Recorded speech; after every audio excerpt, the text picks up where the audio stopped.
అయ్యా అక్కడ మండోత్రి వచ్చిందండి. మండోత్రి వచ్చి అయ్యా రామేశ్వర ఏం చేస్తాను? చేసిన పని ఏంటి? నీ తీరేంటి? నీ ప్రవర్తన ఏంటి? నేను చూస్తున్నాను చాలా ఆశ్చర్యంగా ఉంది. ఇప్పుడే నా ముందు అన్నావు. ఏమన్నావు? నన్ను చూస్తే సముద్రుడికి భయము, నన్ను చూస్తే అగ్నికి భయము, నన్ను చూస్తే వాయువుకు భయము, నన్ను చూస్తే ముక్కోటి దేవతలు వదులుతారన్నారే. ఈ క్షణంలోనే మారిపోయి ఆ రాముడు గారు భయపడి నరుడి చేతిలో ఓడిపోయి ప్రాణ భయముతో ముక్కు మూసుకొని జపం చేసుకుంటున్నావా? ఇదేనా నీ వీరత్వము? ఇదేనా నీ వీరత్వము? నేను చూస్తే నాకు సిగ్గుగా ఉందయ్యా అన్నదండి మండోత్రి. ఎందుకు ఇలా అన్నది? ఆ యజ్ఞం పూర్తయింది అనుకోండి, మరి ఘోరమైనటువంటి శక్తి పొందుతారు రావణాసుడు. సీతాదేవిని రామచంద్రమూర్తికి అప్పచెప్పడం లంక చాలా వినాశనం అయిపోతుంది, కర్మము తప్పుతుంది అని ఆలోచించి ఆ తల్లిని శ్రీరామచంద్రమూర్తి సంతలు చేర్చాలి, యజ్ఞం ఏ రకంగా బాగు చేయాలి, రావణాసుని యజ్ఞం నుంచి తప్పించాలి అన్నటువంటి ఉద్దేశంతో మండోత్రి ఇలాగా పూర్ణంగా మాట్లాడినది రావణాసురుడిని. ఎప్పుడైతే ఇలా మండోత్రి అన్నాడో రావణాసుడు కోపం వచ్చింది.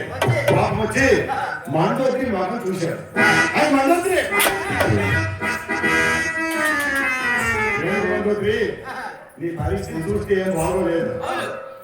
నేను భర్తని గౌరవించుకుంటా, నన్ను ఏవేవో సులభంగా మాట్లాడుతున్నావు మండోత్రి అని ఇలా మండోత్రి ముఖం చూశాడండి రావణాసుడు. ఎప్పుడైతే మండోత్రి ముఖం చూశాడో యజ్ఞం భగం అయిపోయింది. మండోత్రి అనుకున్న పని అయిపోయింది. మరి రావణాసుడు శక్తి పొందలేకపోయాడు.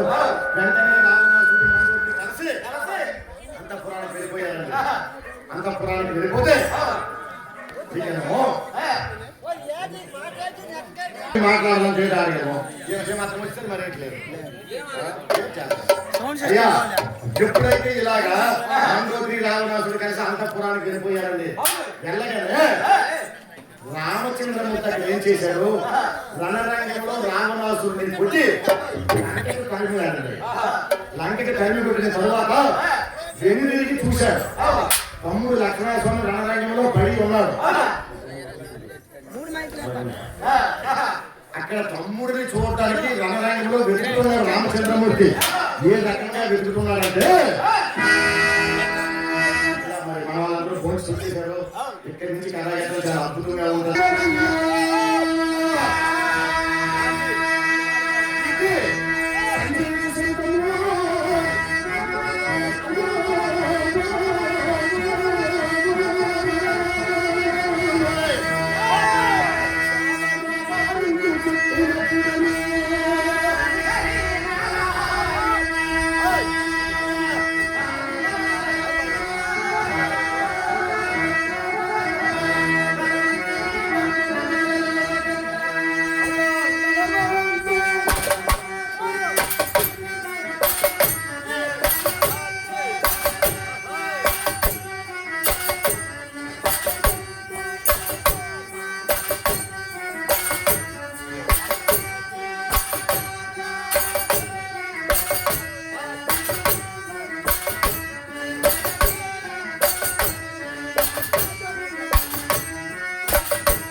శ్రీరామచంద్రమూర్తి రణరంగంలో రావణాసుడితో ఘోరమైనటువంటి యుద్ధం చేసి రావణాసుడిని లంకా నగరానికి తరిమి కొట్టారండి.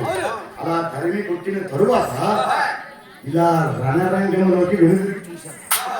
వెనుదిరిగి చూసేసరికి రణరంగం అంతా కూడా వానర దేహాలతో మహాభయంకరంగా కనిపిస్తుంది. వందల వేలు లక్షల కోట్ల శవాలు వానరులు కనిపిస్తున్నాయండి. రణరంగంలో రావణాసుడు కొట్టినటువంటి దెబ్బలకి వానరులందరూ మడి ఉన్నారు. ఆరుకు దిగిపోయిన కొందరు, అలలు దిగిపోయిన కొందరు, చేతులు దిగిపోయిన కొందరు, పక్కులు పెట్టుకుంటూ గోల పెట్టుకుంటూ ప్రాణాలు విడిచిన వారు కొందరు.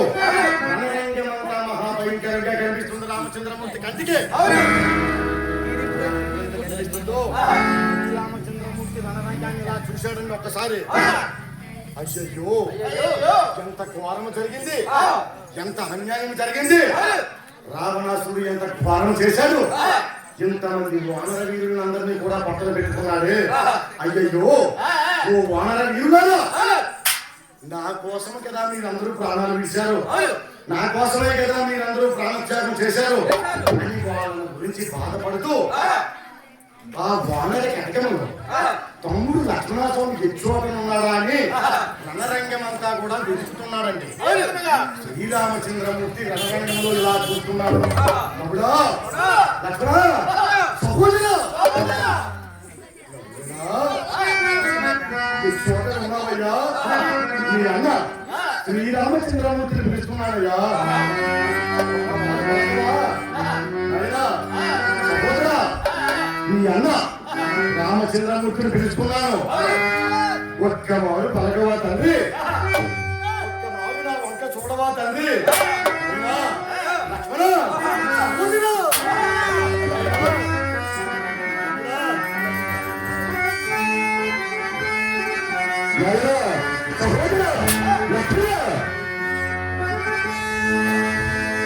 అన్నిలాగా తమ్ముడి దగ్గరికి చేరుకున్నాడండి.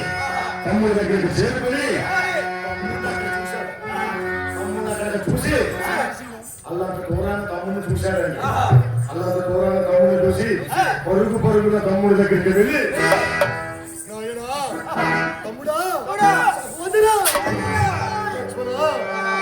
ఎంత ఘోరం జరిగింది నాయన, ఎంత అన్యాయం జరిగిందయ్యా.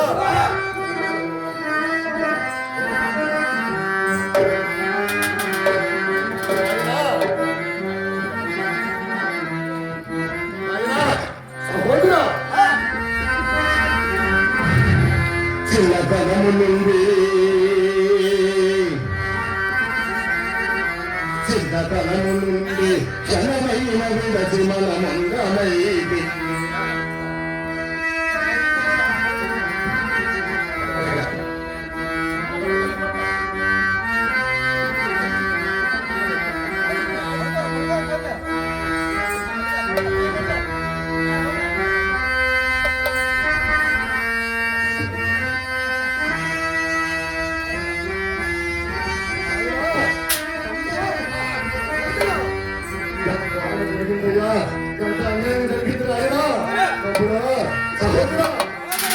రామచంద్రమూర్తిని పిలుస్తున్నాడయ్యా.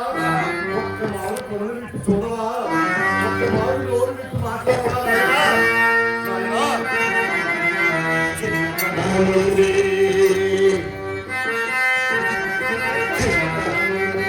జనమైన విడచి మన ముందమైది. తల్లి మాటకు మారు చెప్పగలేరు, తల్లి మాటకు మారు చెప్పగలేరు.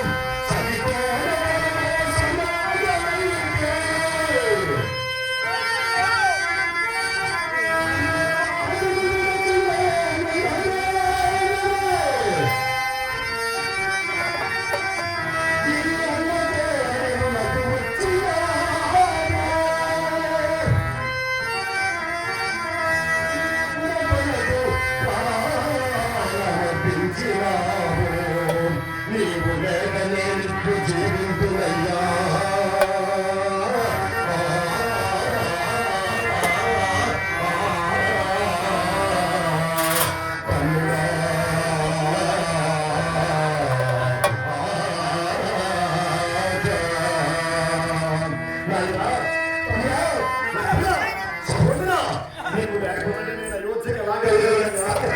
నీవు లేకుండా నా తల్లికి నా ముఖం ఎలా చూపేదయ్యా.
బతకగలనా? ఒకవేళ నీవు లేకుండా నేను అయోధ్య నగరం వరకు వెళ్ళినట్లయితే మన తల్లులు ముగ్గురు కూడా వచ్చి రామచంద్ర తమ్ముడేడయ్యా మన తల్లులు వచ్చి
వెళ్ళి అయోధ్యలో అడుగు పెడితే మా తల్లి ముగ్గురు వచ్చి రామచంద్ర తమ్ముడు ఎక్కడున్నాడు ఆయన తమ్ముడు ఒకసారి చూపించగయ్యా అని మన తల్లుడు అడిగితే నేను ఎవరిని చూపించగలనయ్యా. ఒకవేళ అయోధ్యపుర బంధువులందరూ వచ్చి నీతో పాటుగా తమ్ముడు లక్ష్మణుడు వచ్చాడు కదా తమ్ముడు ఏదైనా అడిగితే నేను ఎవరిని చూపించగలనయ్యా. నేను అయోధ్యలో అడుగు పెట్టలేదు. ఒకవేళ అయోధ్యలో అడుగు పెట్టి ఏదో సాహసం చేసి నేను అయోధ్యలో అడుగు పెట్టి ఎవరినైనా ఒప్పించగలను. కానీ నిన్ను కన్న తల్లి సుమిత్ర తల్లి సుమిత్ర మాత్రం నేను ఒప్పించలేనయ్యా. నీ తల్లి దుఃఖాన్ని నేను ఓదార్చలేనయ్యా అని శ్రీరామచంద్రమూర్తి గోనమగా శోకిస్తున్నాడంటే ఎలాగంటున్నాడంటే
నీ తల్లి మనదు, పర్వతాలు గుండైనా నీ తల్లి మనదు, పర్వతాలు ఇండినా నీ తల్లి మనదు, జలనిధికినా నీ తల్లి మరుదయ్యా అని శ్రీరామచంద్రమూర్తి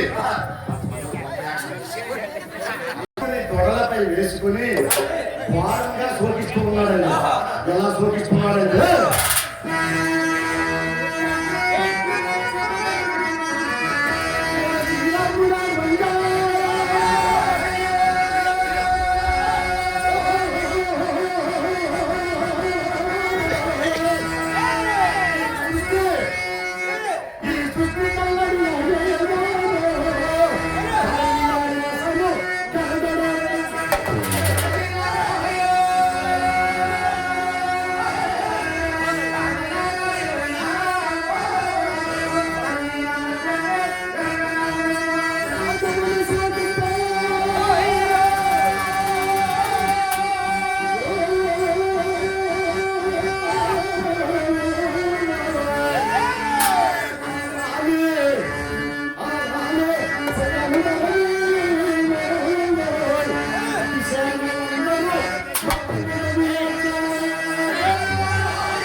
చేశారండి.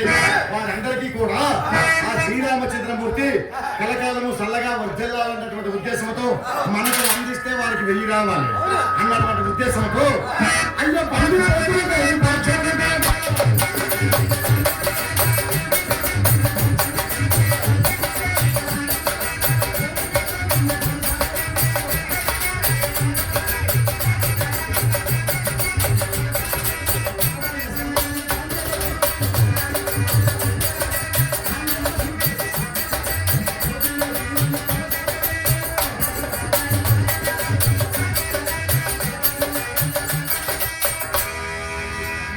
పెట్టుకుని ఏడుస్తుంటే భూమి ఆకాశము గడగడ గడగడ గడగడ ఉడుకుతుందండి. ఆకాశమందు ఉన్నటువంటి నక్షత్రాలు నేల రాలుతూ ఉన్నాయి. ఇంకా శ్రీరాముడు ఏ విధంగా ఏడుస్తున్నాడంటే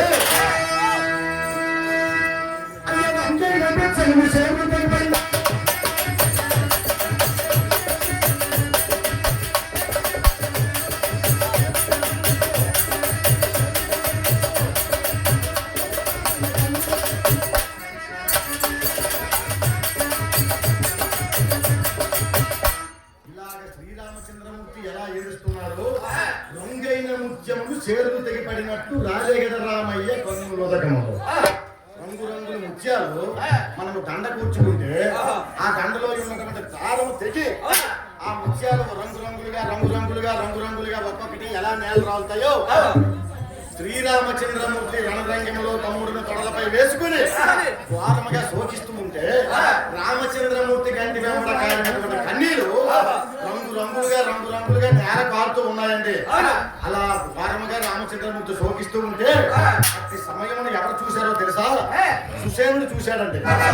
సుసేనుడు చూసి రామచంద్రమూర్తి దగ్గరకు వచ్చాడు. అయ్యా రామచంద్ర అని సుసేనుడి దగ్గరకు వచ్చి ఏం చేస్తున్నాడంటే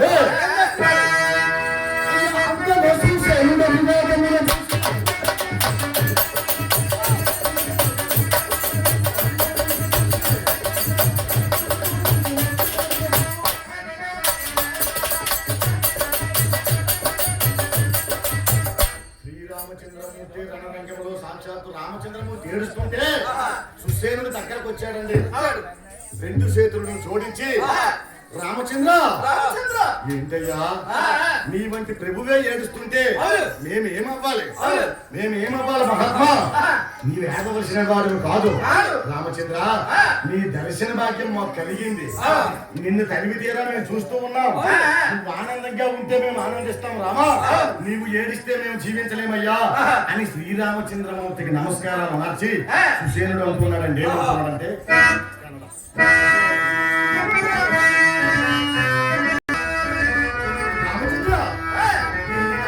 దర్శన భాగ్యం నాకు కలిగిందయ్యా.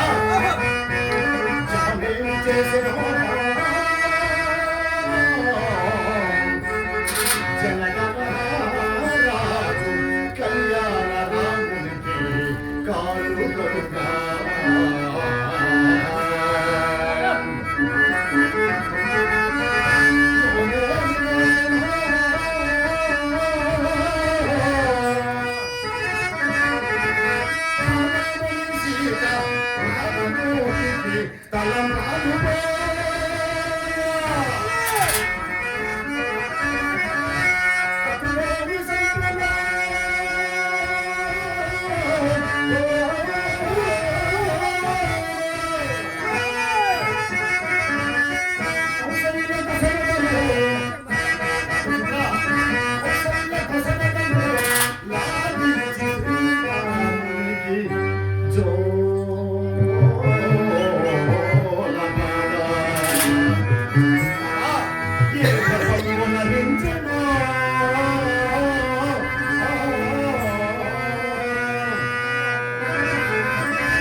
ఎందరో మహాత్ములు తిరిగినారు. ఎందరెందరో మహాత్ములు తిరిగినారు. అట్టి దీపాల పూజలేక నే బ్రతికి చిరకాల వంచతో రామా.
రెండు చేతులను జోడించి రామచంద్రమూర్తికి ముఖ్యాడండి.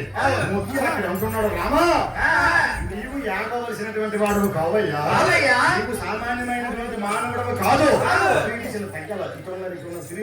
నీవు ఏడవలసినటువంటి వాడు కాదు అని సుశేనుడు అంటున్నాడు. ఏమంటున్నాడంటే